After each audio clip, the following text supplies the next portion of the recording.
ಮತ್ತೊಂದು ವಿಮಾನ ದುರಂತ ಘನಘೋರ ರಷ್ಯಾದಲ್ಲಿ ಸಂಭವಿಸಿದಂತಹ ಘನಘೋರ ದುರಂತ 2025 ಅದು ಏನಾಗಿದೆಯೋ ಕಾಣ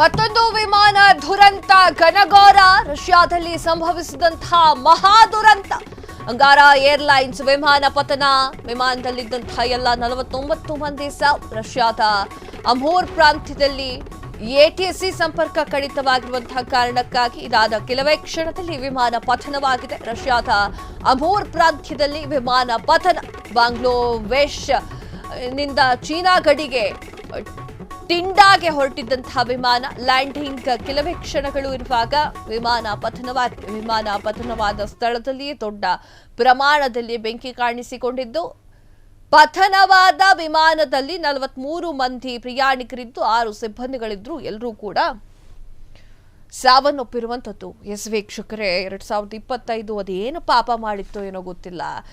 ಈ ಒಂದು 2025 ಏನಿದೆ ಅಲ್ಲ ಇಲ್ಲಿ ಅಂದ್ರೆ ಆ ಒಂದು 2025 ಈ ಒಂದು ವರ್ಷದಲ್ಲಿ ವಿಮಾನ ಮೇಲೆ ಹೋಗ್ಬೇಕು ಅಂತಂದ್ರೆ ಭಯ ಪಡುವಂತಹ ಪರಿಸ್ಥಿತಿ ನಿರ್ಮಾಣವಾಗಿದೆ. ಲಂಡನ್ನಲ್ಲಿ ಅಪಘಾತ ಆಯ್ತು, ನಮ್ಮ ಇಂಡಿಯಾದಲ್ಲಾಯ್ತು, ಈಗ ರಷ್ಯಾದಲ್ಲಿ ಒಂದು ದುರಂತ ಸಂಭವಿಸಿದೆ. ಅಂಗಾರ ಏರ್ಲೈನ್ ವಿಮಾನ ಪತನಗೊಂಡಿದ್ದು ವಿಮಾನದಲ್ಲಿದ್ದಂತಹ ಎಲ್ಲ 49 ಮಂದಿ ಸಾವನ್ನಪ್ಪಿದ್ದು ರಷ್ಯಾದ ಅಮೂರ್ ಪ್ರಾಂತ್ಯದಲ್ಲಿರುವಂತಹ ಎಟಿಸಿ ಸಂಪರ್ಕ ಕಡಿತದಿಂದ ಈ ಒಂದು ಅಪಘಾತ ಆಗಿದೆ ಅಂತ ಹೇಳಲಾಗ್ತಾ ಇದೆ. ಇದಾದ ಕೆಲವೇ ಕ್ಷಣದಲ್ಲಿ ವಿಮಾನ ಪತನವಾಗಿದ್ದು ರಷ್ಯಾದ ಅಮೂರ್ ಪ್ರಾಂತ್ಯದಲ್ಲಿ ವಿಮಾನ ಪತನವಾಗಿದೆ. ಬ್ಲಾಗೋವೇಶ್ನಿಂದ ಚೀನಾದ ಗಡಿ ಟಿಂಡಾಗೆ ಹೊರಟಿದ್ದಂತಹ ವಿಮಾನ ಇದಾಗಿದ್ದು ಲ್ಯಾಂಡಿಂಗ್ ಕೆಲವೇ ಕ್ಷಣಗಳು ಇರುವಾಗ ಈ ಒಂದು ವಿಮಾನ ಪತನವಾಗಿದೆ. ಸೊ ಎಲ್ಲಾದ್ರೂ ಹೋಗ್ಬೇಕು ಅಂತ ಅಂದ್ರೆ ಭಯ ಈಗ ಶುರುವಾಗಿರುವಂಥದ್ದು. ವಿಮಾನ ಪತನದಲ್ಲಿ ಸ್ಥಳದಲ್ಲಿ ದೊಡ್ಡ ಪ್ರಮಾಣದಲ್ಲಿ ಬೆಂಕಿ ಕಾಣಿಸಿಕೊಂಡಿದ್ದು ಪತನವಾದ ವಿಮಾನದಲ್ಲಿ 43 ಪ್ರಯಾಣಿಕರು 6 ಸಿಬ್ಬಂದಿಗಳಿದ್ರು. ಕ್ಷಣ ಕ್ಷಣದ ಸುದ್ದಿಗಳಿಗಾಗಿ ಫ್ರೀಡಂ ಟಿವಿ ಸಬ್ಸ್ಕ್ರೈಬ್ ಮಾಡಿ, ಲೈಕ್ ಮಾಡಿ ಹಾಗೂ ಫಾಲೋ ಮಾಡಿ. ಹೊಸ ಸುದ್ದಿಗಳ ನೋಟಿಫಿಕೇಶನ್ಗಾಗಿ ಬೆಲ್ ಐಕಾನ್ ಮೇಲೆ ಕ್ಲಿಕ್ ಮಾಡಿ.